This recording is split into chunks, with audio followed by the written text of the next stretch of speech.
presentaros esta segunda jornada de arquitectura y fotografía y deciros, bueno, por supuesto que estamos encantados de acoger estas jornadas y sobre todo acogeros a vosotros, que sois la generación que va a entrar enseguida a este colegio y al que queremos pues que le cojáis cariño y que sepáis, ahora lo estábamos comentando con alguno de vuestros profesores, pues que para nosotros la arquitectura es cultura, que la cultura es importante y que estos actos vienen a reforzar esta idea, que vamos a seguir a apoyarla y a seguir apoyándola siempre que podamos, mientras estemos aquí.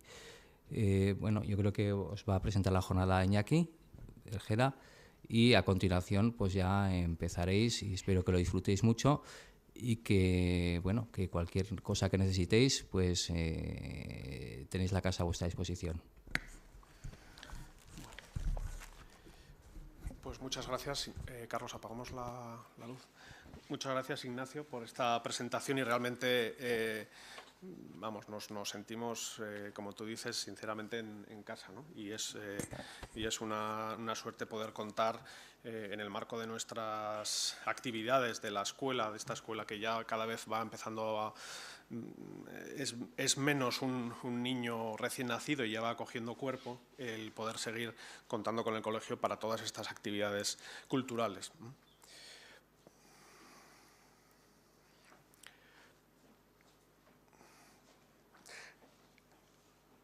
En este verano tan seco debo permanecer sentado y nada me impide pasear con la mirada, sin moverme del terrado. Es un viaje de la mente, como lo es la promenade Le Corbusieriana. Sigue adelante la mañana y veo en la quietud agostarse la sombra, paseando a mi alrededor. Me recuerda a la del modulor. Sombras barajadas que ni el agua moja. Se oyen caer piñones con el viento. Si algún día escribo este texto, podría titularse Paseando con la mirada. Bueno, ya perdonaréis esta referencia a Luis Moreno Mansilla, al cual queremos rendir un homenaje y un recuerdo, porque de alguna manera nos sirve para enmarcar justamente el afán último de estas jornadas y de esta investigación colectiva que en su momento, junto con más profesores, es un proyecto común, pero junto con Ricardo Sánchez Lampreave, que llegará en breve, y un servidor, hemos puesto en marcha en la escuela, y que tiene que ver con poner en conjunción estas dos disciplinas, que es la arquitectura y que es la fotografía, que es la fotografía y que es la arquitectura, que es entender que para un arquitecto que aprende con la mirada, la necesidad de entender cómo la arquitectura se mira, es mirada, es contada, es algo que lejos de ser una especie de llamada o salida por la tangente hacia territorios multidisciplinares, lo entendemos así, una mirada sustancial, constructiva y constructora, fundamental para el aprendizaje de la propia arquitectura.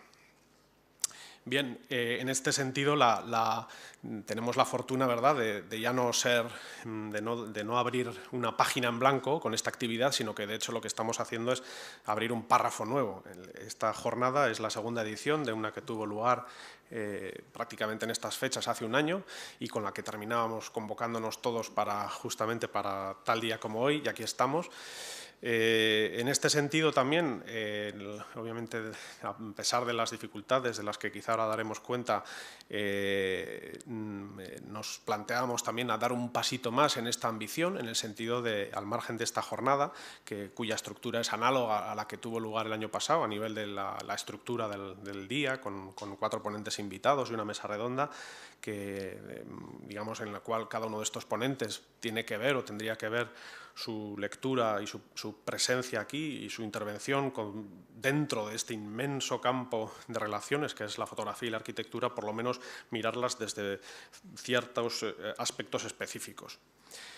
Por otra parte, como decía, digamos, tratando de ir un poquito a más, este 2012 la jornada se ha armado con 2 actividades, una precedente y una posterior, la primera tuvo lugar la semana pasada en la escuela, en la INA, en la cual se escenificó por parte de un grupo de profesores una mirada, fue una experiencia muy bonita, la verdad, una mirada, una lectura en 10 minutos de una fotografía de arquitectura por parte de, como digo, de una serie de profesores de distintas áreas de la escuela, que, en fin, para los que estuvisteis allí, para todos, fue realmente, como digo, una experiencia gratificante y que de alguna manera a todos nos aportó digamos, cosas importantes, ¿no? A partir de las cuales seguir hablando de este tema.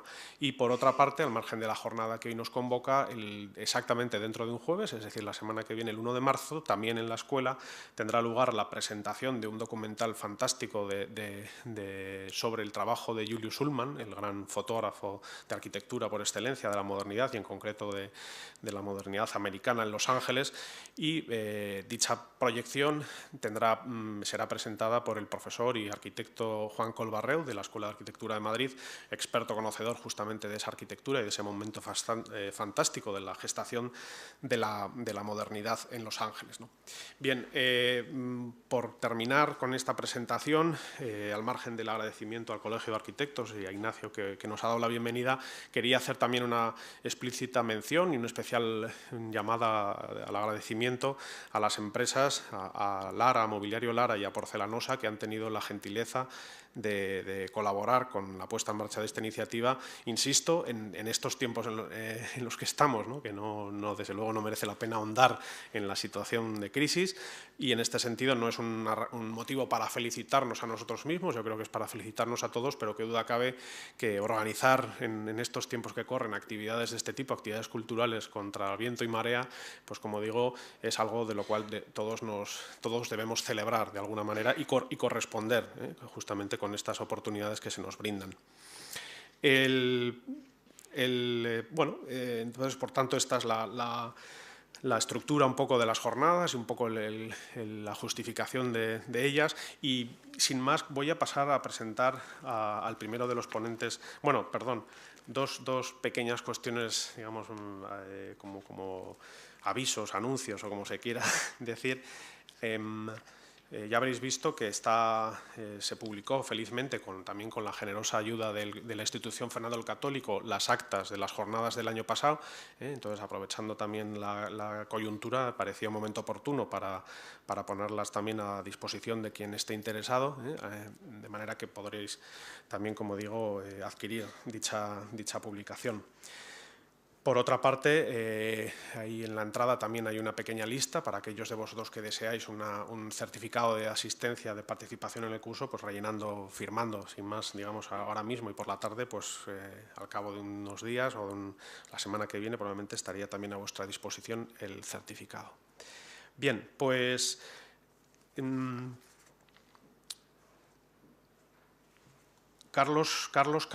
presentar a Carlos Cánovas me hace una especial, significa para mí algo especial, porque por fortuna le conozco desde hace años y le conozco a todos los niveles, personalmente, por amistad y por trabajo, ¿no? Porque Carlos es, como tantos otros, pero de manera singular, una persona que para mí es la fotografía. Carlos no es que sea fotógrafo desde el punto de vista profesional. Carlos Cánovas para mí es la fotografía, es la experiencia y la fortuna que he tenido ocasión de comprobar, como digo, desde hace ya, pues no sé si 10 o 15 años, en Pamplona. Inició Carlos su actividad fotográfica en 1972 y profesionalizándose después en trabajos de laboratorio, y en ese sentido ha realizado labores de catalogación y copiado de innumerables archivos, entre ellos los de Nicolás Ardanaz, Ernesto Che Guevara, Nicolás de Lecuona y Franco Fontana. A partir de 1980 ha desarrollado una notable actividad docente, ¿no? Que es quizá otro de los aspectos justamente que justifican lo que antes me refería, ¿no? En el fondo, una persona que es fotógrafo y que ama la fotografía y que enseña fotografía, ¿no? Como digo, en todas las concreciones que todo esto pueda tener. En ese sentido, desde 1999 es profesor en la Universidad en la Universidad Pública de Navarra, de fotografía. Al mismo tiempo, su labor no es solamente de trabajo profesional, de catalogación y de docencia, sino que él mismo todo esto lo plasma en una actividad artística individual. En este sentido, sus obras han sido expuestas individualmente en espacios y en ámbitos como el Museo de Bellas Artes de Bilbao, el Instituto Valenciano de Arte Moderno, en el IBAM, en Valencia, en el Colegio de Arquitectos de Santa Cruz de Tenerife o el Museo de Navarra, en Pamplona, de cuyas colecciones su obra forma parte, junto con las de la Biblioteca Nacional de París y las de las universidades de Salamanca, Alicante y Pamplona, entre otras. Actualmente es miembro del Comité Asesor del Museo de Arte Contemporáneo de Unión Fenosa en La Coruña. Fue vocal del Consejo Navarro de Cultura desde el año 83 al año 86 y ha publicado diversos libros, ¿no?, fruto justamente de toda esta actividad poliédrica a la que me vengo refiriendo. Libros como Séptimo Cielo y Paisaje Anónimo, con el Ayuntamiento de Pamplona, o a propósito de la Fundación BBK en Bilbao, Paisajes Fugaces en el IBAM de Valencia, Miguel Goicoechea, un pictorialista marginal de la Galería Iqueder Bilbao, Deriva de la Ría de la Fundación BBK Bilbao y Apuntes para una historia de la fotografía en Navarra. Bien, en fin, evidentemente estas presentaciones ya sabemos todos que son imposibles, puesto que es imposible realmente condensar en 4 trazos, ¿no?, el perfil de personas de esta categoría, pero en cualquier caso insisto en el profundo y sincero agradecimiento a Carlos por su presencia hoy aquí con nosotros y le cedo la palabra. Pues muchas gracias.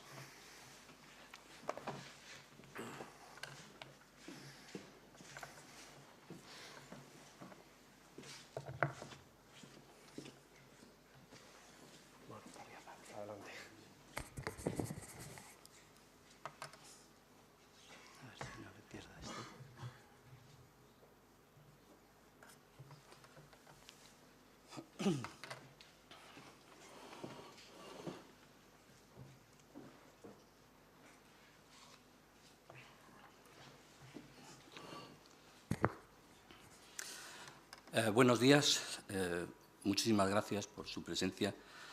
Muchísimas gracias al Colegio de Arquitectos por considerar que lo que, en definitiva, un humilde fotógrafo pueda decir tenga interés en este contexto.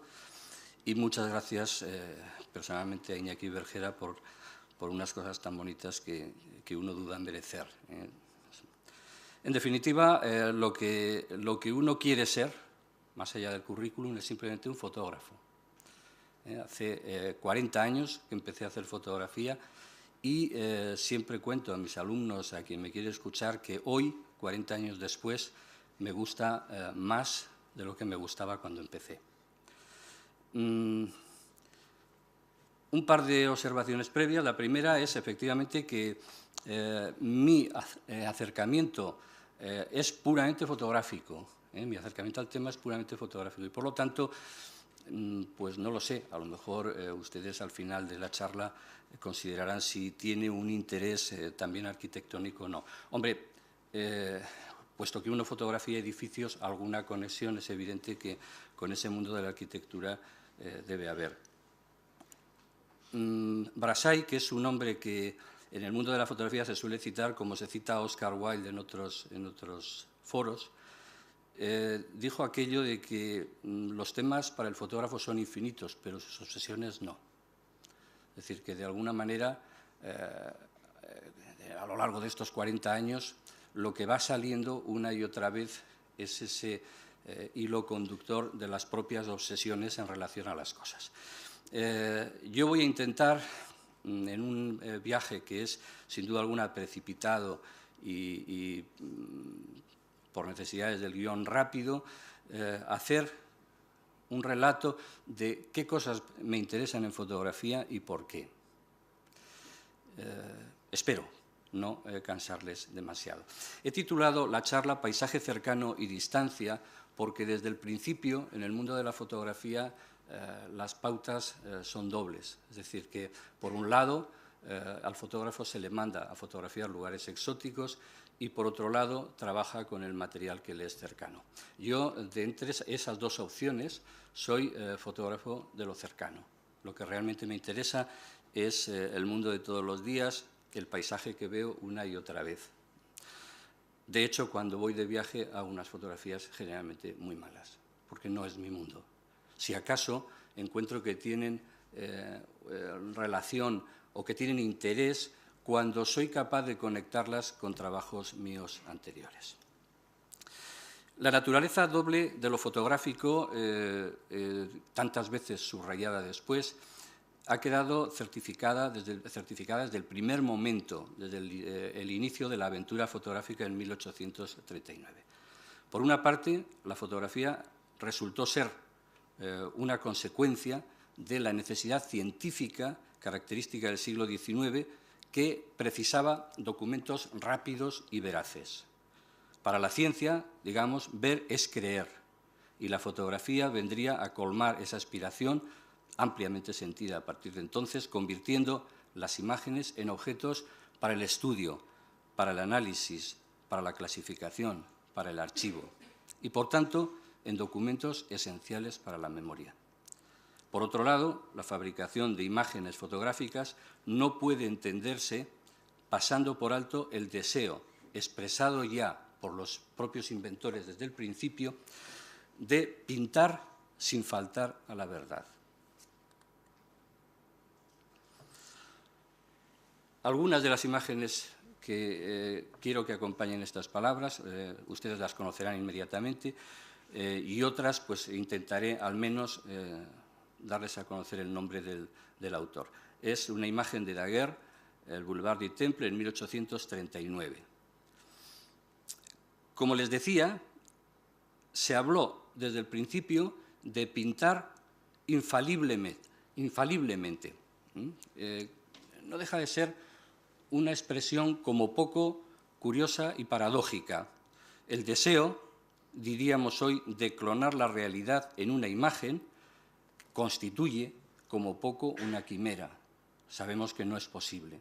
Algunas reticencias hacia el invento de la fotografía, algunas ciertas y otras falsas, apuntan a la soberbia implícita en la suplantación de una función divina. Dios creó al hombre a su imagen y semejanza.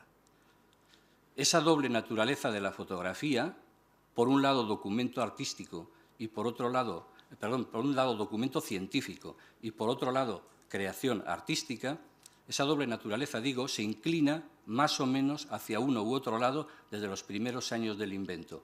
Pugna que ejemplifican muy bien, como se ha señalado ya en reiteradas ocasiones, incluso la sucesión de procedimientos técnicos. Por ejemplo, la vieja pugna entre daguerrotipo y calotipo. Uno como expresión de una exactitud precisa, preciosa, y el otro como la creación de una imagen más capaz de la atmósfera, más capaz de lo onírico, más capaz, en definitiva, de la imaginación artística. Es una fotografía de Fox Talbot, otro de los inventores, Boulevard parisino, en 1843. Proclamado el invento, a la fotografía, como les decía al principio, se le asignó el papel de viajera y se envió, François Arago, en aquella sesión famosa de 1839, envió al fotógrafo a capturar los jeroglíficos, las pirámides de Egipto, los lugares santos, en general los enclaves remotos, lo lejano. Resulta obvio que eso tuvo mucho que ver con un mundo que se movía ya entonces entre los impulsos del romanticismo y la necesidad moderna de acelerar la velocidad, de reducir las distancias, y también con el hecho que a menudo pasamos por alto de que sí se aceptó desde el principio la supuesta infalibilidad del invento, lo que hemos comentado antes. La fotografía se instrumentalizó por su eficacia para poner a disposición de la sociedad documentos incontestables de naturaleza visual. Eso nadie lo discutió. Sin embargo, su capacidad artística sí se discutió. Les pido disculpas porque tengo la garganta un poco mal. He pasado una gripe y sufro un poco con la garganta. Vista desde su ventana, Denise Fognievs es una imagen tal y como puede verse si se pudiera ver. porque esto está normalmente guardado en oscuridad. Es la primera imagen probablemente que tenemos realizada por un fotógrafo. Lo que se adivina ahí es el resultado de una exposición fotográfica de 8 horas, y digo se adivina con toda intención, por cuanto a lo largo de esas 8 horas el viaje del sol es muy largo y las sombras, la configuración de la fotografía parece carecer de lógica. Las experiencias fotográficas más tempranas, como no podía ser de otra manera, tuvieron que ver con lo cercano. En este punto quiero volver con esta imagen al tercer piso de la casa de campo de Niepce, en Saint-Loup-de-Varennes, un día de 1826, es decir, bastante antes de la proclamación del invento. Esta vista desde la ventana, Niepce llamó a sus fotografías point de vue, puntos de vista, no fotografías, el nombre de fotografía es posterior. Esta vista desde la ventana, digo, suscita una doble consideración. En realidad, yo creo, lo he escrito alguna vez, que en esta pobre imagen, desde el punto de vista tonal, está contenida toda la historia de la fotografía.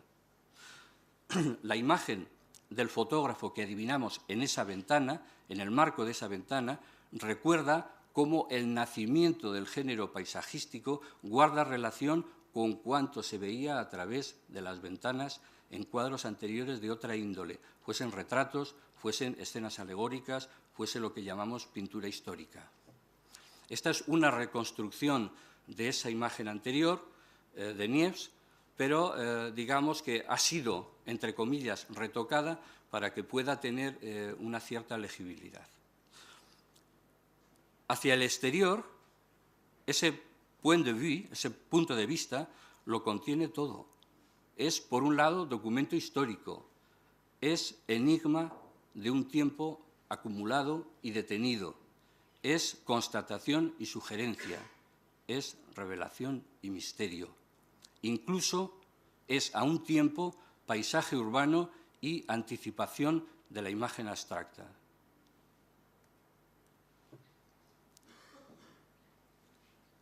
Son los claustros de la Lacock Abbey de William Henry Fox Talbot. También es una imagen muy temprana, estamos en los primerísimos años 40. Y también es una imagen de lo cercano. Lacock Abbey es la residencia de Fox Talbot. Todos los fotógrafos tuvieron que comenzar dirigiendo su mirada a lo más próximo. Las primeras pruebas de cualquier persona que se quisiera iniciar en la actividad fotográfica exigían, como es lógico, un entrenamiento que no se podía llevar a efecto sino en el mundo de todos los días. Un mundo que, merced a un cierto prejuicio y a un estado de cosas estético, se consideraba en general carente de atractivo, sin interés. Es, como digo, a pesar de todo, lo que prefirió Talbot, otro de los inventores. Fotografió su hacienda, sus propiedades, edificios, libros, estancias, ventanas, escaleras, útiles, un verdadero catálogo de las posibilidades del invento, cosas, por cierto, bastante alejadas todas del atractivo romántico. La portadilla del lápiz de la naturaleza, que de alguna manera no, es la primera publicación específicamente fotográfica, aunque evidentemente por imperativos técnicos, en realidad lo que es un álbum de fotografías, no tanto una impresión. El lápiz de la naturaleza era mucho más que un registro de todas esas cosas que acabamos de decir, mucho más que un registro empírico de la necesidad de probaturas del autor, cuya capacidad profética ya ha sido muchas veces recordada. En el texto que acompañaba la ilustración 6, La puerta abierta, la conocida fotografía de un escobón ante una puerta, que luego vamos a ver, Fox Talbot señalaba el alcance estético de sus experiencias. Cito textualmente: «Tenemos conocimiento suficiente de la escuela de arte holandés para tomar como objeto de representación escenas cotidianas y familiares. La atención del pintor a menudo es atraída donde la gente no ve nada de importancia».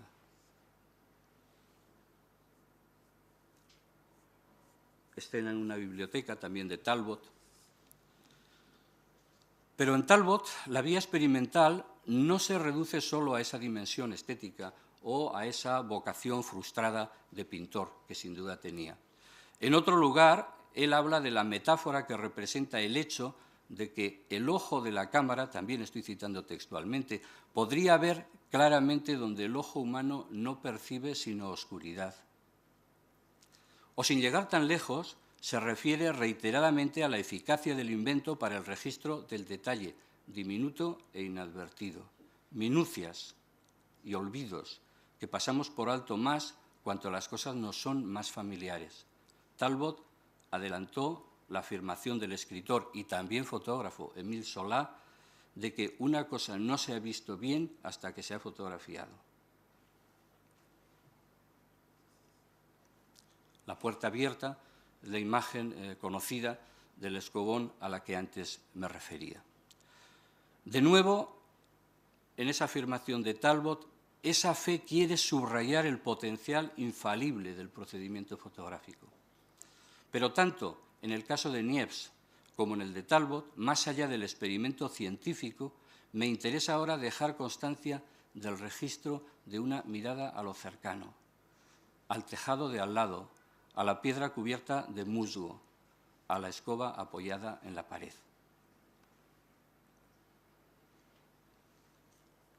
Lo cercano, frente a lo lejano, representaba una competición perdida. En términos cuantitativos, al menos, es una competición perdida claramente, como consecuencia del atractivo que despertaban los viajes románticos en el siglo XIX, siempre a la búsqueda de lugares exóticos. Atractivos por ignotos, revestidos de una aureola de lejanía y de misterio. En Europa se miraba hacia los países del sur, puerta natural de acceso a otras culturas. En Estados Unidos se exploraba el concepto de límite, de frontera. Es el lago Pirámide, Nevada, 1868, de Timothy O'Sullivan, uno de los fotógrafos americanos de los primeros años que se dedica a explorar más el concepto de border, de frontera, de límite. En términos generales, digo, lo cercano, propio y doméstico, quedó reducido en el mejor de los casos a la experiencia ocasional y, como se ha indicado, al aprendizaje modesto. Se delegaba en el fotógrafo como se delega en un verdadero especialista en mirar, aún se sigue haciendo, para que capturase bellos y atractivos paisajes singulares. Casi siempre, como se habrá deducido ya, ese fotógrafo viajero proviene de las clases sociales altas. A menudo pertenecía a la aristocracia, era culto y tenía un indudable interés por los avances científicos. Cuestiones relacionadas con el arte, en general, no le eran desconocidas. Maxime Duchamp, El Cairo, vista tomada hacia el oeste, 1849-1850. Se puede percibir con claridad en las colecciones de fotografías antiguas cómo el impulso romántico inicial dictaminó cuáles iban a ser los temas de interés fotográfico. En la amalgama de imágenes que una colección representa, se suelen encontrar, desde luego, ejemplos muy distintos, pero creo que se puede afirmar, sin riesgo de error, que esas colecciones han ido quedando articuladas en torno a lugares de supuesto atractivo, a veces simplemente por lejanos, o también a enclaves monumentales o a personajes típicos, paisaje y paisanaje, entendidos desde la cultura visual dominante. Una acotación, desde la cultura visual dominante. La cultura visual es, desde el principio, una cultura colonizadora, pero este sería un debate que nos llevaría más lejos. Paisaje y paisanaje, digo, entendidos desde esa cultura visual que domina, basada fundamentalmente entonces en lo literario. Los viajes de los escritores en el siglo XIX, su descripción de los lugares visitados, no eran sino experiencias anteriores a un mundo que, a partir de la fotografía, comenzaría a hacerse cada vez más y más visual, proceso que desde entonces no ha terminado nunca. Bueno, vamos a avanzar unos pocos años. Charles Marville, Impasse de l'Essai, París, hacia 1860. En todo caso, las 2 o 3 imágenes que vienen son del mismo autor, de Marville, y las he puesto aquí porque representan una aproximación ligeramente distinta ya hacia la fotografía. No es fácil, decía, encontrar en las colecciones fotográficas del siglo XIX imágenes del mundo cercano al fotógrafo. Apenas hay nada de esto, poquísimo. Es decir, imágenes realizadas sin otro interés que el disfrute personal. El disfrute personal con la percepción de algo próximo. No las hay, son muy escasas. Un detalle, tal vez un rincón querido, algo sin un porqué aparente. Como un capítulo más, solo relativamente análogo, estarían los trabajos específicos de documentación, casi siempre urbana, fruto con frecuencia de algún encargo público, tales como los llevados a cabo por Charles Marville en el París del Segundo Imperio, los realizados en otros lugares de Francia por los fotógrafos de la llamada Mission Héliographique, Baldus, Bayard, Legray, Lessec, Mestral, o también serían análogos los trabajos de Thomas Annan en los callejones de Glasgow. Pero en todos estos encargos seguimos sin hablar de las preferencias personales de alguien, ni de fotografías realizadas solo por ese gusto individual, sino de trabajos que obedecen lógicamente a directrices trazadas previamente. Se trataba de documentar espacios que iban a sufrir transformaciones profundas, a inventariar enclaves significativos para la memoria colectiva. Y rodamos más. Eugène Atget, también en París, hacia 1900.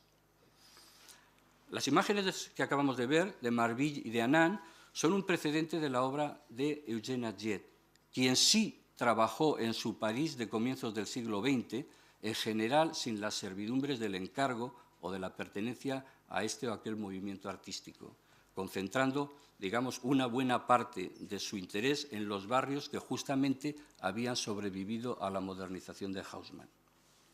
A lo largo de su vida, Atget vendió, desde luego, un considerable número de sus imágenes y las vendió a diversas instituciones parisinas, pero aún así su proyecto fotográfico nacía de una voluntad personal para llevarlo a término.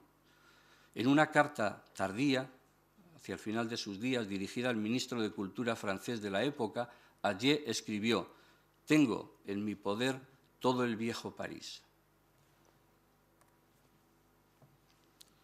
La carta, la sentida carta de Atget al ministro, pone de manifiesto, junto al orgullo final de toda una carrera, la más que comprensible inquietud, una inquietud que le atormentaba, en sus propias palabras, por el futuro de esta hermosa colección de fotografías. A mí, de Atget, me emociona la convicción de su proyecto, del que supo no apartarse a lo largo de su vida, aunque esa fidelidad le supuso, de hecho, limitaciones y penurias. No me cuesta trabajo imaginarle siguiendo sus propias huellas de paseante solitario, de flaneur baudelairiano, de fotógrafo plenairista, un poco al margen de la corriente de la vida, sobre todo de la vida artística, entre paréntesis, percibiendo mejor que nadie la historia urbana a través del detalle. También de Atget, 1910. Es más, no me desagradan los juicios desabridos de Edward Weston, que criticó la obra de Atget con bastante acidez, unos juicios desabridos que, bien pensado, casi representan un certificado de autenticidad de Atget. Y entiendo que alguien, a su muerte, echase de menos aquella figura balzaquiana con su voluminoso equipo a cuestas, caminando pesadamente por el viejo París, un universo para él cercano. Casi me atrevería a decir que es una ausencia en el mundo de la fotografía, la de Atget, de la que aún no nos hemos repuesto del todo.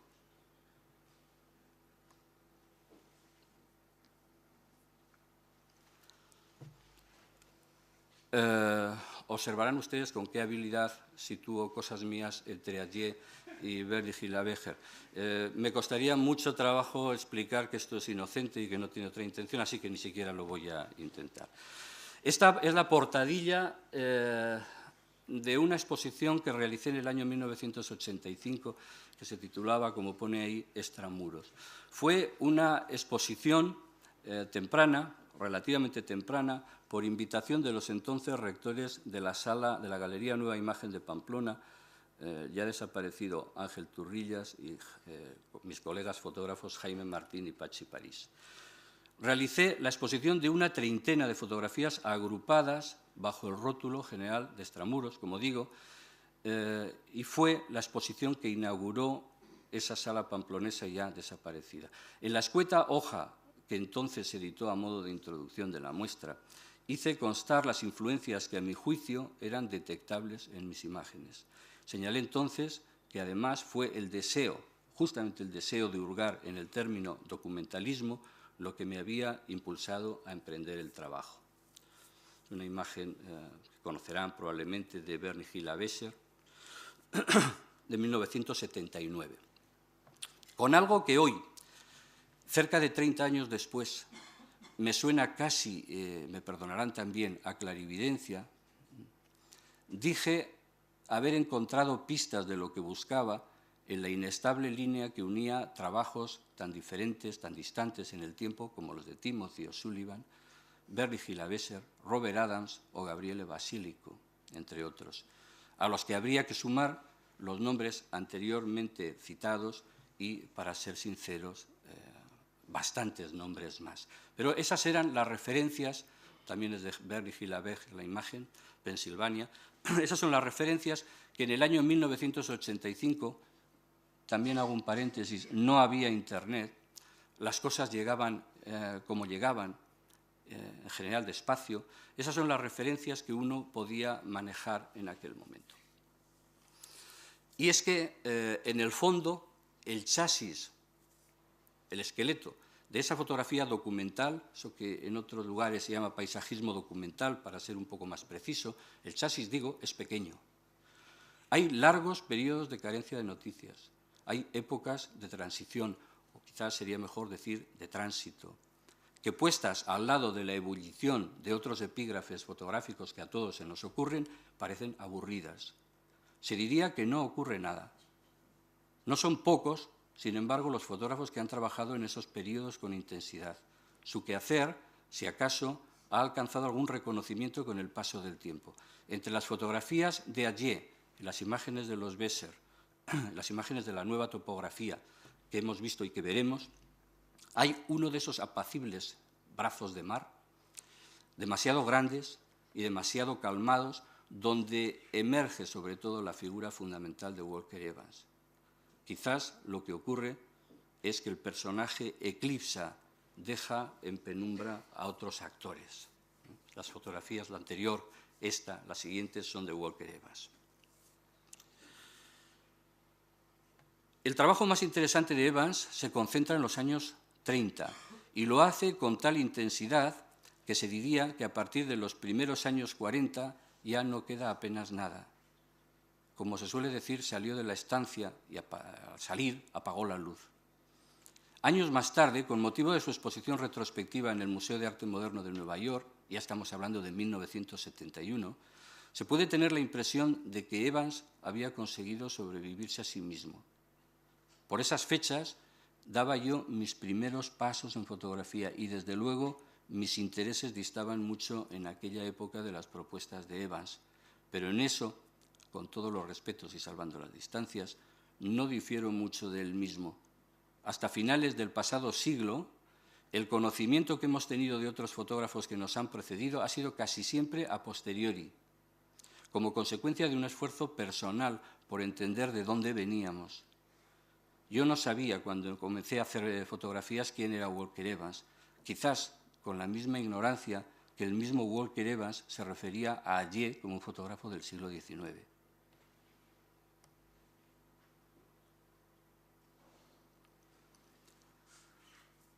Algún tipo de desconocimiento, incluso de error, no impide, no puede impedir un discurso más o menos radical. Atget fue un fotógrafo radical en la práctica. Evans lo fue también en el plano conceptual. Es eso lo que ha llevado a algunos a la afirmación, por ejemplo, de que el famoso libro Vamos a elogiar a los hombres famosos, con el escritor James Agee, es mucho más que un documental o una obra literaria, es un verdadero manifiesto artístico. La naturaleza de esa radicalidad, puesta de relieve por el mismo Evans ya en 1931, cuando afirmaba que el significado real de la fotografía fue enterrado poco después de su nacimiento, revela un poco las pautas de su actuación. Una hipotética reaparición del invento debería producirse si fuésemos capaces de mirar, según él, en la dirección adecuada, la de Atget, con algún matiz, pero sobre todo, para él, la de August Sander. La mujer ciega es una fotografía de Paul Strand de 1915. Evans mira y remira las páginas de Camera Work, la famosa revista de Stieglitz, y solo encuentra, dice, una fotografía capaz de emocionarle profundamente, La mujer ciega, de Paul Strand. Sin duda, el tipo de fotografía impreso habitualmente en las páginas de la revista, de la ilustre revista Camera Work, ejemplifica para él todo lo que la fotografía no debería ser y focaliza el problema en gentes como el propio Stieglitz o Steichen, a los que se refiere no pocas veces en términos muy duros. Lo que Evans no acepta es que la fotografía sea parte del uso casi científico documental, serio, que dice él le corresponde. O mejor aún, lo que rechaza de plano es la idea del fotógrafo jugando a ser artista. Tanto el rol romántico, heroico, cuyo paradigma encarnaba Stieglitz, como la orientación hacia el dinero, el éxito social y la superficialidad que atribuye a lo que representaba Steichen. Seguimos viendo imágenes de Walker Evans, 1935. Quizás por primera vez asistimos con la obra de Walker Evans a un primer intento serio y consciente del fotógrafo por encontrar la distancia adecuada con relación al tema. Distancia significa, en primer lugar, que la implicación del fotógrafo no puede eludir un grado de racionalización y de separación. Todo cálculo entraña algún tipo de frialdad y de alejamiento. La conocida afirmación de John Starkowski no deja lugar a dudas. Evans, dice, se había propuesto un arte reticente, controlado e impersonal. El deseo de exactitud debía prevalecer ante cualquier especulación artística. También una fotografía en Pensilvania del mismo año, 1935, de Walker Evans. En realidad, la distancia sería la suma de distancias. La distancia entre el detalle y la vista general, la distancia entre lo indispensable y lo contingente, la distancia entre el instante y lo eterno, entre la aserción y la elucidación. Pero no debemos llamarnos a engaño. Walker Evans tuvo que ser consciente de la imposibilidad de explicar algunas decisiones. De hecho, la intuición jugó un papel decisivo en su obra. La capacidad del medio para la descripción exacta, para el inventario, no podía ser el único argumento. Distancia no significa lejanía. Que una formulación exclusivamente artística de la fotografía fuese para Evans sospechosa, no anula su deseo, y uso su propia palabra ahora, de trascender. Si no consigo la trascendencia, dice en otro lugar, es que no he llegado a nada. Pensilvania, 1935, también de Walker Evans. Es obvio que en estas declaraciones encendidas hay algo que le acerca a Stieglitz mucho más de lo que seguramente él desearía. Sus propias declaraciones a propósito, por ejemplo, del emplazamiento de la cámara son de nuevo diáfanas. Dice, es como si hubiera un secreto maravilloso en cierto lugar y yo pudiera captarlo, solo yo. el mismo lenguaje un poco transido y bastante exaltado del viejo Stieglitz, que buscaba apasionada y obsesivamente la verdad. Evans, un peldaño más abajo, quería que el resultado, la fotografía, fuese un hecho incontestable, proyectando así hacia el futuro lo que la fotografía documental había sido para él en el siglo XIX. También de Walker Evans.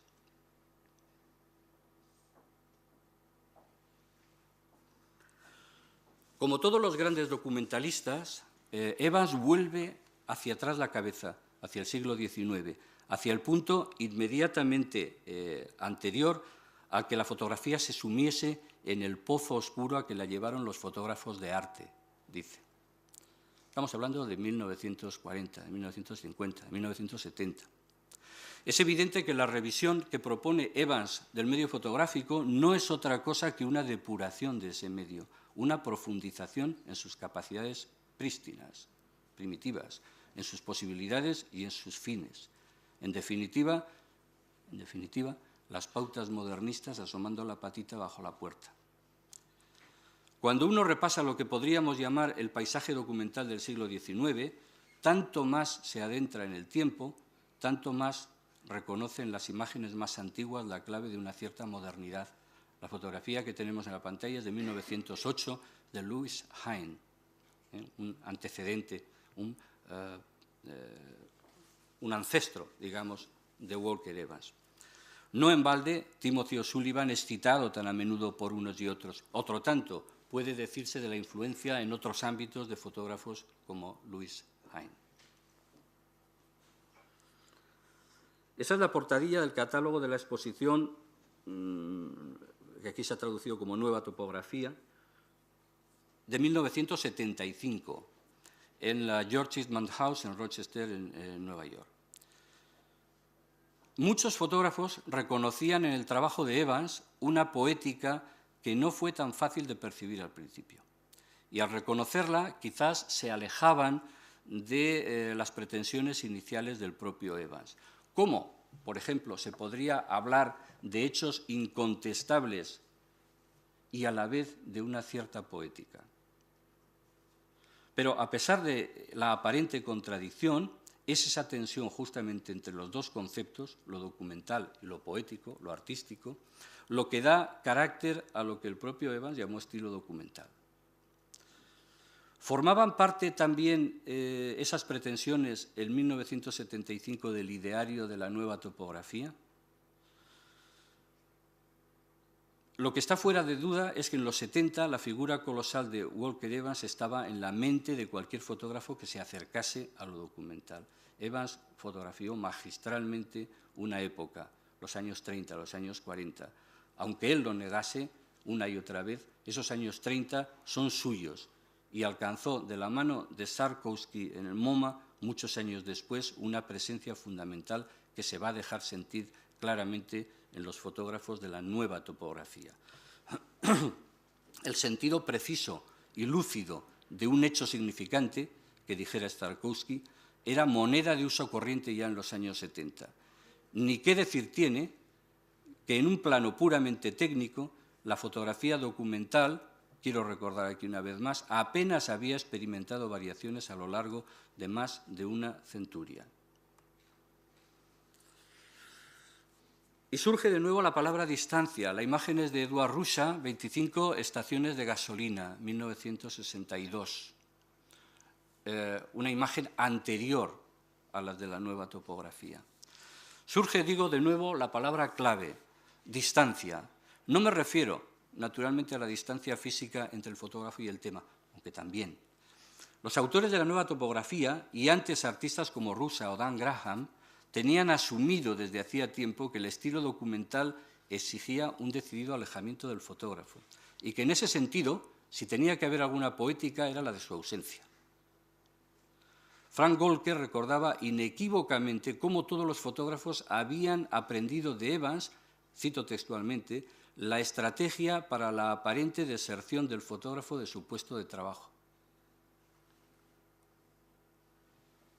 Es una vista de la propia exposición de la Nueva Topografía en en la George Eastman House.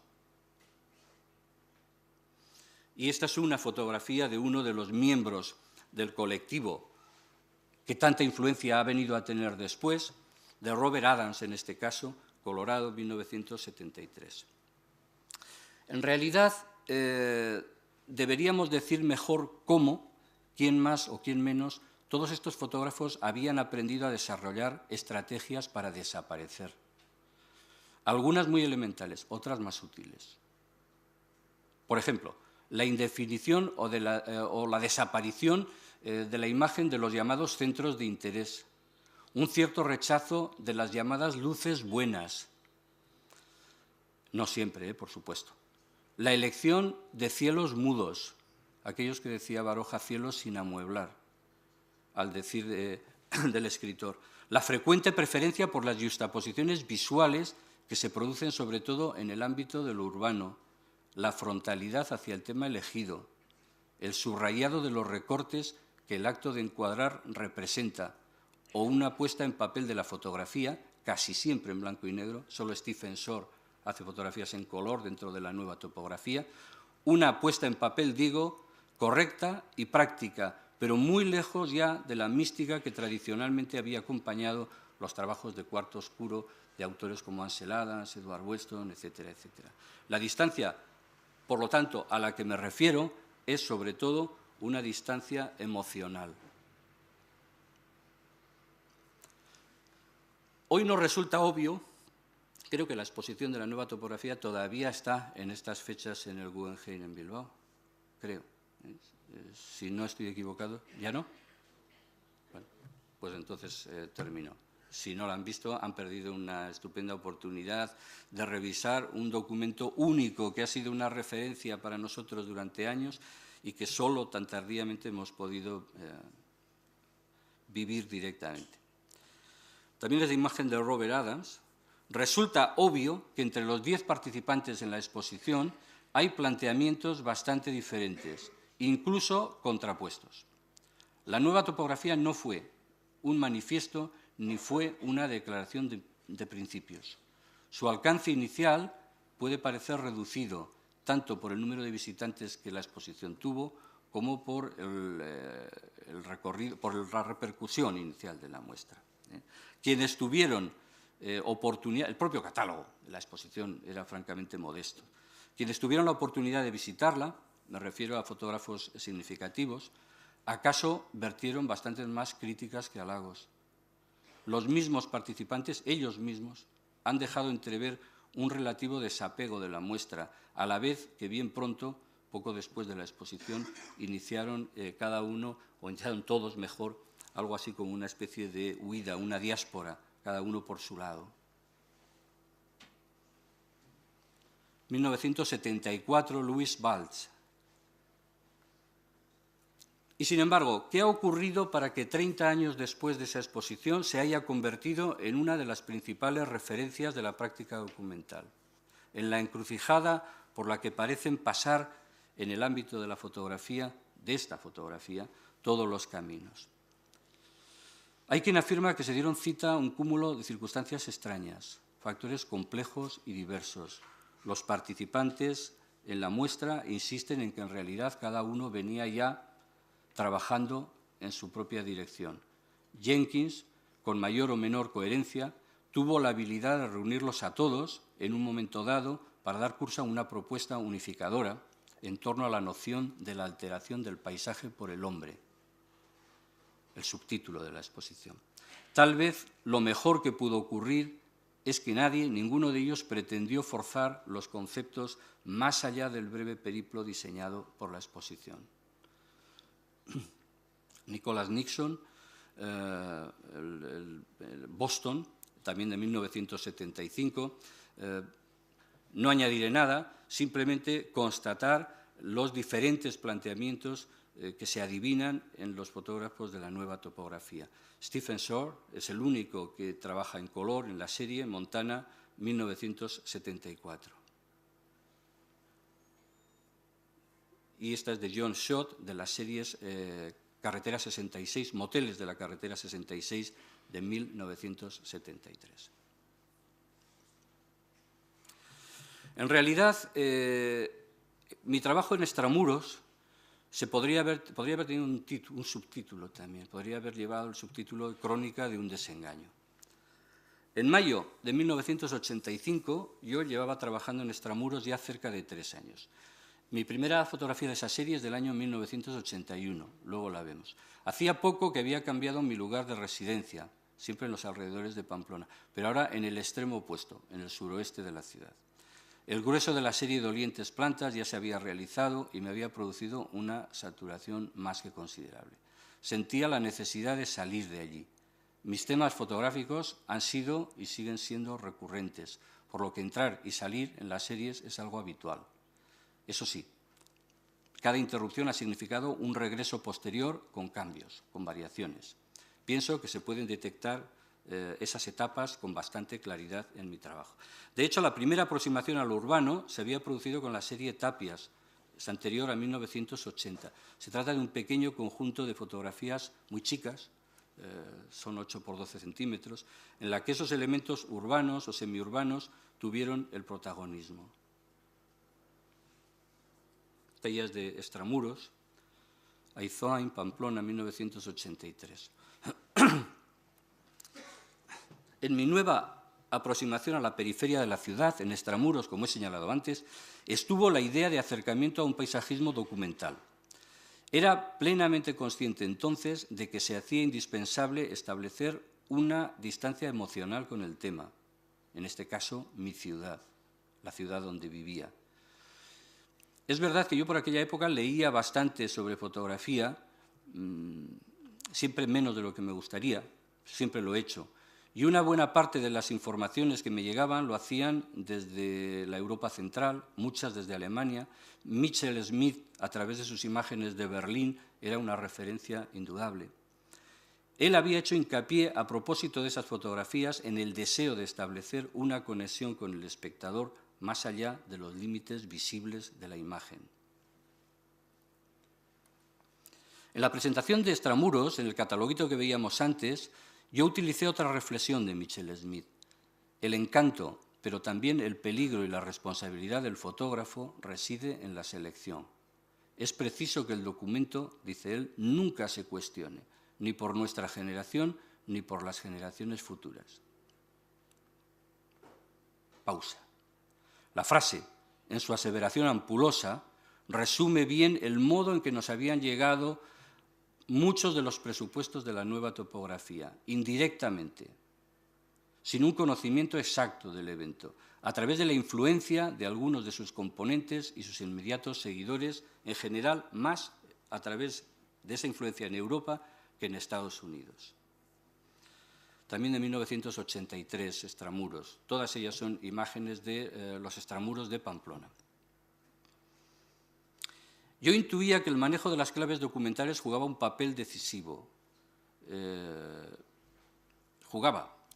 La propia estrategia del fotógrafo era una clave fundamental. Y escribí a ese respecto que, elegido el asunto, fui yo quien estableció las reglas del juego. Las afueras, desprovisto el tema de cualquier tendencia a la denuncia urbanística o de cualquier embellecimiento artificial, entre paréntesis la postal, sometido a una desromantización, ausencia de seres humanos, de nubes o de elementos evocadores de otro tipo, a una homogeneización de la luz, buscando la verticalidad precisa de las líneas y los recortes que un formato cuadrado hace ostensibles. Todavía hoy hay gente que me pregunta, y me pregunto yo a mí mismo, por qué decidí utilizar un formato cuadrado. Es decir, opté, en definitiva, por el camino o por uno de los caminos que probablemente representaría una menor aportación de autor, una menor cantidad de estilo. Sin embargo, les decía antes, y les digo otra vez, yo hablé entonces de fracaso. Quizás con esa sensación de no haber conseguido lo que quería, debió tener mucho que ver el hecho de que en mi aproximación al estilo documental quise renunciar también a la emoción. Evidentemente, sin emoción se pueden hacer magníficas fotografías, pero quizás yo no sé. A lo largo de aquellos 3 años pude con bastante crudeza, los 3 años que dediqué al tema de extramuros, cómo el intento de establecer una distancia emocional demasiado grande suele terminar en la incoherencia. Ese es un camino para otros, dicho con todo el respeto, otros que lo han recorrido ya desde los años 70 con delectación, supongo, y con éxito. Yo ni quise ni pude entonces y no he querido después. Al revés, Extramuros me sirvió para entender que sin un grado de interés y participación expectante con lo que pasa al otro lado de la cámara, la actividad fotográfica se convierte en un ejercicio como poco abstracto e ilógico, un vacío ejercicio de estilo. La nueva topografía significó un esfuerzo en 1975 para encontrar vías de actualización para la fotografía documental, que, como les decía antes, apenas había sufrido variaciones a lo largo de su historia. Esta imagen es bastante posterior, es también mía, deriva de La Ría del año 1994, una publicación que recogió una serie de fotografías desde el centro de Bilbao hasta la desembocadura de La Ría. Un paisaje alterado por el hombre, que decía la nueva topografía, precisaba una mirada más crítica y mucho menos dispuesta a dejarse conmover, tal vez más directa, más analítica y más fría, premisas que representaban un desandar el camino hecho desde muchas décadas antes. Pero encontrar la distancia justa significa precisamente eso, no la ausencia emocional del fotógrafo. También Bilbao, 1994. Como he señalado en alguna ocasión, mi posición, como la de los topográficos al fin, fue mixta. Por una parte nacía del rechazo a una formación con evidente saturación, una formación inicial con evidente exceso de paisajes sublimados y de instantes decisivos. Contemplada la formación de uno muchos años después, acaba conviniendo que está hasta el gorro de esas dos cosas. Por otra parte, estaba la certidumbre íntima de que existían nuevos territorios para ejercitar la sensibilidad y de que quizás había que pasar para descubrirlos por una crisis de asepsia.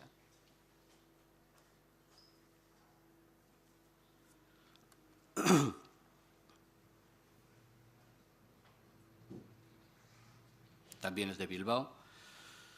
Esta pertenece a la serie Anónima 1994. En definitiva, parafraseando, cambiar algo para que todo continúe o continuar todo para que algo cambie.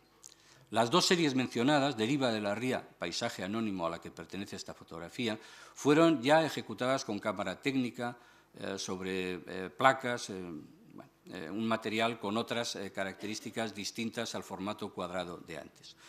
Como se ha dicho ya muchas veces, en la lentitud de ese dispositivo reside uno de sus grandes atractivos.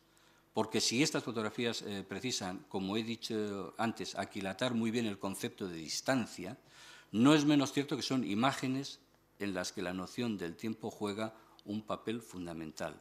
Tiempo en un sentido amplio. Vuelvo a las imágenes de Extramuros, vuelvo a la comparación con las imágenes más recientes, el uso de un cielo como un telón de fondo, neutro, en el que no ocurría nada. Ese cielo sin amueblar al que antes me refería. Es un intento deliberado por prescindir de las capacidades atmosféricas de la fotografía, las que tanto subrayaron las imágenes pictorialistas en el siglo XIX. Aún recuerdo la severa reconvención de que fueron objeto estos cielos sin textura por parte de Jean Diesset, entonces uno de los oráculos en el Arles de los primeros años 80. En el conjunto de mi trabajo, Extramuros tuvo un carácter iniciático. Desde entonces, mis fotografías han ido cargando de clima progresivamente, como si la contingencia climática se hubiese ido transformando en el accidente necesario y, por lo tanto, buscado y deseado. Algo, pienso, que viene a subrayar la condición de efímeros de estos paisajes. En el año 2004 di por cerrado el ciclo químico de mi trabajo personal. Como se suele decir, caput. Casi tan brusco como ahora lo cuento. La realidad, sin embargo, es que también este había sido un cambio progresivo, Uno de esos cambios cuyo consuelo consiste en creer que son revisables. Un cambio a la vez traumático y lleno de ilusión, que afectaba a mi trabajo profesional casi tanto como a mi obra personal. Nos llevarían muy lejos las innumerables consideraciones que derivan de un cambio de tecnología como el que hemos vivido. Y seguramente este no es el lugar, o sí, no sé. Muy bien. A lo mejor en la mesa redonda. Es evidente que aún no percibimos en toda su magnitud el alcance de la nueva tecnología, aunque ya la hayamos asumido como propia. Aunque seamos conscientes, al menos en parte, del modo en que está afectando a nuestra existencia. En la cámara de Pandora, Joan Fontcuberta, no sin ironía, nos recibe en un nuevo planeta mientras suena una especie de redoble de tambores. Bienvenidos al mundo real, bienvenidos al mundo de las imágenes, dice. Como alguien le apostilló, lo que parece insinuar es tanto una bienvenida como una despedida. Adiós a las imágenes del mundo, demos ahora la bienvenida al mundo de las imágenes, es lo que parece estar diciendo. Yo creo que conviene recordar, no obstante, al margen de brillantes juegos de palabras, que el mundo de las imágenes también engloba las imágenes del mundo, una vez más. Son fotografías de la serie Séptimo Cielo, ya en el ámbito técnicamente hablando de una fotografía digital. Es la serie más reciente que entronca con los paisajes anteriores que hemos visto. Séptimo Cielo es una serie de paisajes, como les digo, sobre mi mundo más cercano. Son fotografías hechas todas en el 1,5 km² que rodea mi casa. Nunca he sabido hacer fotografías de lugares lejanos, les decía al principio, al mío propio, salvo cuando esas fotografías constituyen una continuación natural de mis trabajos. En el año 2004, como puede suponerse, Séptimo Cielo no pasaba de ser un proyecto que permanecía a la espera de que se diesen determinadas circunstancias. En contra de lo que había sido habitual, quería trabajar la serie en color. Eso significaba dificultades de carácter técnico e incluso logístico para alguien que, como yo, siempre ha querido controlar todas las fases del proceso. En ese momento, lo digital necesitaba, a mi entender, alguna cocción más, de modo que solo el tiempo me permitiría ver con alguna claridad. Las primeras fotografías del trabajo son del año 2007 y algunas de ellas, sobre todo al principio, tenían claramente un tono exploratorio. No hay ningún cambio de modelo tecnológico que no acarree cambios conceptuales. A efectos de esos ajustes, a mí lo digital me obligó al aprendizaje de una gestión del color más o menos acelerada. Un problema más complejo que ese, sin embargo, paradójicamente, fue la aparente inmediatez de los resultados. Educado en unos tiempos de producción relativamente lentos y en unas fases de producción muy marcadas, educado en los procesos de reflexión inherentes a todo ese tiempo, tuve algunas dificultades de adaptación que pueden parecer ridículas. La fotografía digital, para mí, iba demasiado deprisa. En general, esos problemas, casi ridículos, se relacionan con la transformación, diría, de nociones como la de previsualización, tan querida en el ámbito de una fotografía tradicional, y también con los diferentes procesos de edición, maduración de la imagen antes de llegar a algún resultado consistente. Había que encontrar una vía para la ralentización de todo el proceso, primero en la construcción de la imagen en el escenario y después a lo largo del tratamiento, debería decir revelado, posterior. Más que nunca lo digital me ha hecho sentir la vieja idea, que leí hace años expresada por Aaron Siskin, de que el verdadero problema de la fotografía es su velocidad. La toma en fases, en ese contexto, construir la imagen articulando varias tomas sobre un mismo tema, lejos de ser un problema, pasó a ser la solución deseada. La mirada tendría que buscar y demorarse en lo cercano y se apoyaría tanto en el color como en las contingencias climáticas. Efectivamente, hacer fotografías es, creo yo, más que nunca, una forma de estar en el mundo, como la propia práctica fotográfica en general, algo que solemos pasar por alto. Años antes de la invención de la fotografía, el pintor alemán Otto Runge afirmó con rotundidad que todo conduce necesariamente al paisaje. La cita, traída ahora a colación, quiere tener voluntad reivindicativa, justamente cuando no son pocos los signos que indican que vamos hacia una sociedad cada vez más controlada, una sociedad que parece dirigirse por medio de esos filamentos urbanos que crecen en todas partes hacia el despaisaje. Como el ángel benjaminiano de la historia, lanzado hacia el futuro pero de espaldas a él, condenado sin remisión a ver los efectos del progreso. Lejos de cualquier tono apocalíptico, en la serie En Séptimo Cielo, hay más bien un sustrato netamente romántico. En Extramuros dije que en una calle cualquiera, al doblar cualquier esquina, había una imagen esperándome, como si estuviese diciendo, mírame, mírame bien. Encantamiento, pálpito, impulso, emoción, interés expectante con que se participa en algo. Las fotografías de Séptimo Cielo no son ni quieren ser de ninguna manera lugares para el crimen. Racionalidad, control, distancia, espacio o intervalo de lugar, de tiempo o de afecto que media entre dos cosas. Simon Norfolk, Bosnia, 2005.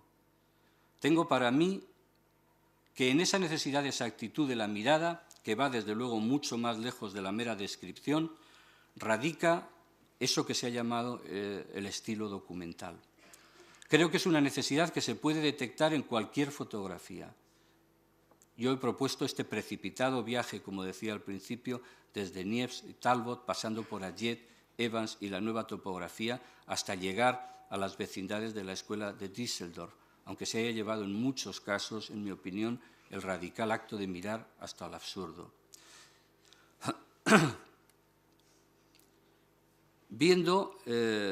Pongo solamente un ejemplo, me hubiese gustado tener más tiempo y poner más, pero viendo solamente un ejemplo de una fotografía más reciente, esta de Simon Norfolk, Bosnia 2005, un fotógrafo muchas de cuyas obras admiro, he sentido con intensidad muchas de las imposibilidades del medio fotográfico que manejamos.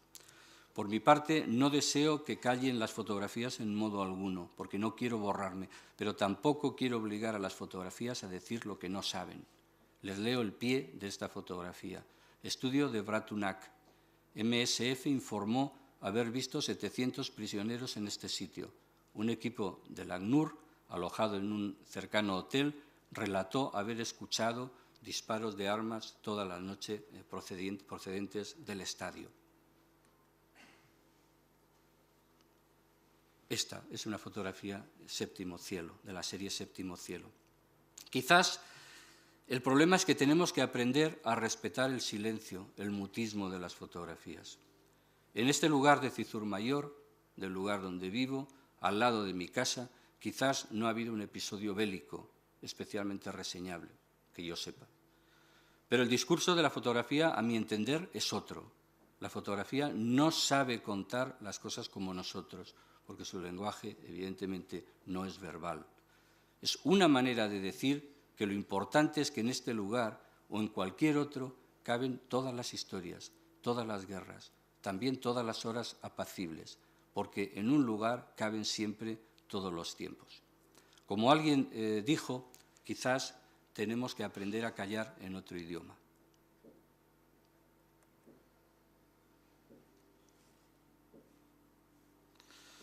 A la vuelta de la esquina, 30 años después, esta es la primera fotografía de Extramuros, del año 1981, curiosamente también cerca de mi casa, una vista de la barriada de Chabacoiz de Barañain en las proximidades de Cizur Menor.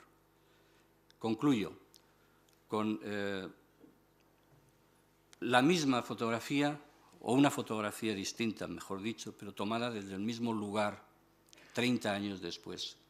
Es otra vez una tarde fría de comienzos del invierno y estoy justamente donde estaba, aunque les confieso con toda honradez, que he avanzado mucho en mi ignorancia de todas estas cuestiones. Muchas gracias por su atención.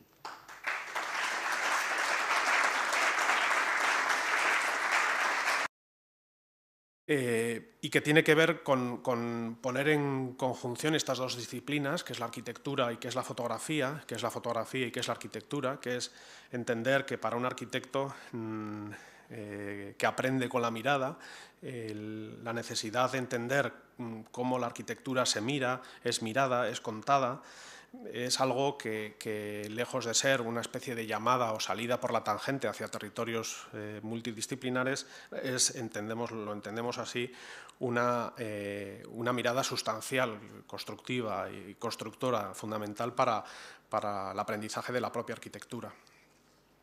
Bien, en este sentido tenemos la fortuna, ¿verdad?, de ya no ser, de no abrir una página en blanco con esta actividad, sino que de hecho lo que estamos haciendo es abrir un párrafo nuevo. Esta jornada es la segunda edición de una que tuvo lugar prácticamente en estas fechas hace un año y con la que terminábamos convocándonos todos justamente para tal día como hoy, y aquí estamos.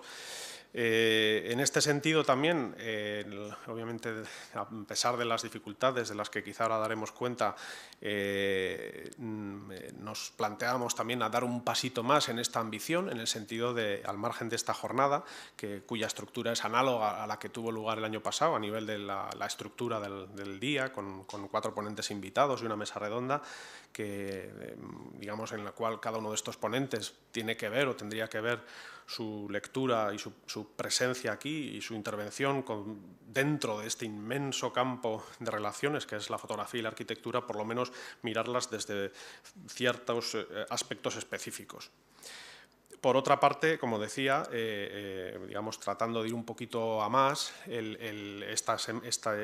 2012 la jornada se ha armado con 2 actividades, una precedente y una posterior, la primera tuvo lugar la semana pasada en la escuela, en la INA, en la cual se escenificó por parte de un grupo de profesores una mirada, fue una experiencia muy bonita, la verdad, una mirada, una lectura en 10 minutos de una fotografía de arquitectura por parte de, como digo, de una serie de profesores de distintas áreas de la escuela, que, en fin, para los que estuvisteis allí, para todos, fue realmente, como digo, una experiencia gratificante y que de alguna manera a todos nos aportó digamos, cosas importantes, ¿no?, a partir de las cuales seguir hablando de este tema.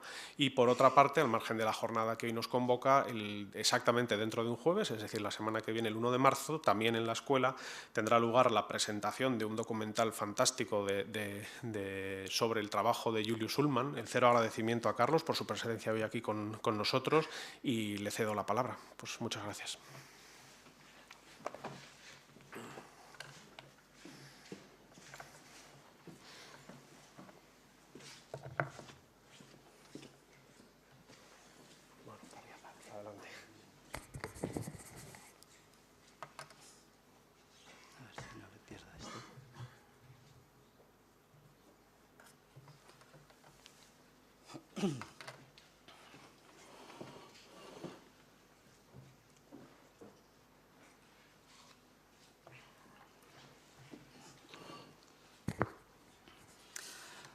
Buenos días.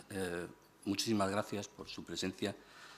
Muchísimas gracias al Colegio de Arquitectos por considerar que lo que, en definitiva, un humilde fotógrafo pueda decir tenga interés en este contexto. Y muchas gracias personalmente a Iñaki Bergera por unas cosas tan bonitas que uno duda en merecer. En definitiva, lo que uno quiere ser, más allá del currículum, es simplemente un fotógrafo. Hace 40 años que empecé a hacer fotografía y siempre cuento a mis alumnos, a quien me quiere escuchar, que hoy, 40 años después, me gusta más de lo que me gustaba cuando empecé. Un par de observaciones previas. La primera es, efectivamente, que mi acercamiento es puramente fotográfico. Mi acercamiento al tema es puramente fotográfico y, por lo tanto, pues no lo sé, a lo mejor ustedes al final de la charla considerarán si tiene un interés también arquitectónico o no. Hombre, puesto que uno fotografía edificios, alguna conexión es evidente que con ese mundo de la arquitectura debe haber. Brassai, que es un hombre que en el mundo de la fotografía se suele citar como se cita a Oscar Wilde en otros foros, dijo aquello de que los temas para el fotógrafo son infinitos, pero sus obsesiones no. Es decir, que de alguna manera, a lo largo de estos 40 años, lo que va saliendo una y otra vez es ese hilo conductor de las propias obsesiones en relación a las cosas. Yo voy a intentar, en un viaje que es sin duda alguna precipitado y por necesidades del guión rápido, hacer un relato de qué cosas me interesan en fotografía y por qué. Presentaros esta segunda jornada de arquitectura y fotografía y deciros, bueno, por supuesto que estamos encantados de acoger estas jornadas y sobre todo acogeros a vosotros, que sois la generación que va a entrar enseguida a este colegio y al que queremos pues que le cojáis cariño y que sepáis, ahora lo estábamos comentando con alguno de vuestros profesores, pues que para nosotros la arquitectura es cultura, que la cultura es importante y que estos actos vienen a reforzar esta idea, que vamos a seguir a apoyarla y a seguir apoyándola siempre que podamos, mientras estemos aquí. Bueno, yo creo que os va a presentar la jornada Iñaki, el GEDA, y a continuación pues ya empezaréis y espero que lo disfrutéis mucho y que, bueno, que cualquier cosa que necesitéis pues tenéis la casa a vuestra disposición. Pues muchas gracias, Carlos, apagamos la luz. Muchas gracias, Ignacio, por esta presentación y realmente, nos sentimos, como tú dices, sinceramente en casa, ¿no? Y es una suerte poder contar en el marco de nuestras actividades de la escuela, de esta escuela que ya cada vez va empezando a... Es menos un niño recién nacido y ya va cogiendo cuerpo, el poder seguir contando con el colegio para todas estas actividades culturales.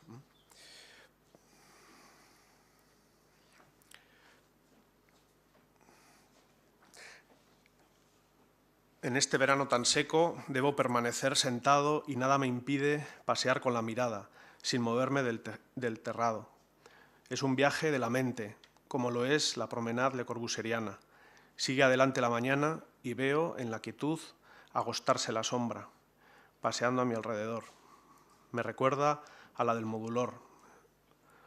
Sombras barajadas que ni el agua moja. Se oyen caer piñones con el viento. Si algún día escribo este texto, podría titularse Paseando con la mirada. Bueno, ya perdonaréis esta referencia a Luis Moreno Mansilla, al cual queremos rendir un homenaje y un recuerdo, porque de alguna manera nos sirve para enmarcar justamente el afán último de estas jornadas y de esta investigación colectiva que en su momento, junto con más profesores, es un proyecto común, pero junto con Ricardo Sánchez Lampreave, que llegará en breve, y un servidor, hemos puesto en marcha en la escuela, el gran fotógrafo de arquitectura por excelencia de la modernidad y en concreto de la modernidad americana en Los Ángeles, y dicha proyección será presentada por el profesor y arquitecto Juan Colbarreu de la Escuela de Arquitectura de Madrid, experto conocedor justamente de esa arquitectura y de ese momento fantástico de la gestación de la modernidad en Los Ángeles, ¿no? Bien, por terminar con esta presentación, al margen del agradecimiento al Colegio de Arquitectos y a Ignacio que nos ha dado la bienvenida, quería hacer también una explícita mención y una especial llamada al agradecimiento a las empresas, a Lara, a Mobiliario Lara y a Porcelanosa, que han tenido la gentileza de colaborar con la puesta en marcha de esta iniciativa, insisto, en estos tiempos en los que estamos, ¿no? Que desde luego no merece la pena ahondar en la situación de crisis, y en este sentido no es un motivo para felicitarnos a nosotros mismos, yo creo que es para felicitarnos a todos, pero qué duda cabe que organizar en estos tiempos que corren actividades de este tipo, actividades culturales contra viento y marea, pues como digo, es algo de lo cual todos debemos celebrar de alguna manera y corresponder, justamente con con estas oportunidades que se nos brindan. Entonces, por tanto, esta es la estructura un poco de las jornadas y un poco la justificación de ellas. Y, sin más, voy a pasar a presentar al primero de los ponentes. Bueno, perdón, dos pequeñas cuestiones, digamos, como avisos, anuncios o como se quiera decir. Ya habréis visto que se publicó felizmente, también con la generosa ayuda de la institución Fernando el Católico, las actas de las jornadas del año pasado. Entonces, aprovechando también la coyuntura, parecía un momento oportuno para ponerlas también a disposición de quien esté interesado, de manera que podréis también, como digo, adquirir dicha publicación. Por otra parte, ahí en la entrada también hay una pequeña lista para aquellos de vosotros que deseáis un certificado de asistencia, de participación en el curso, pues rellenando, firmando, sin más, digamos, ahora mismo y por la tarde, pues al cabo de unos días o la semana que viene probablemente estaría también a vuestra disposición el certificado.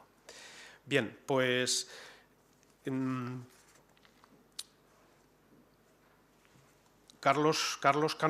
presentar a Carlos Cánovas me hace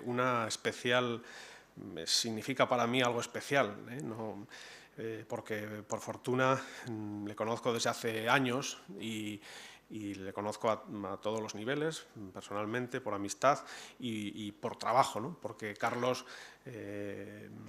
es, como tantos otros, pero de manera singular, una persona que para mí es la fotografía. Carlos no es que sea fotógrafo desde el punto de vista profesional. Carlos Cánovas para mí es la fotografía, es la experiencia y la fortuna que he tenido ocasión de comprobar, como digo, desde hace ya, pues no sé si 10 o 15 años, en Pamplona.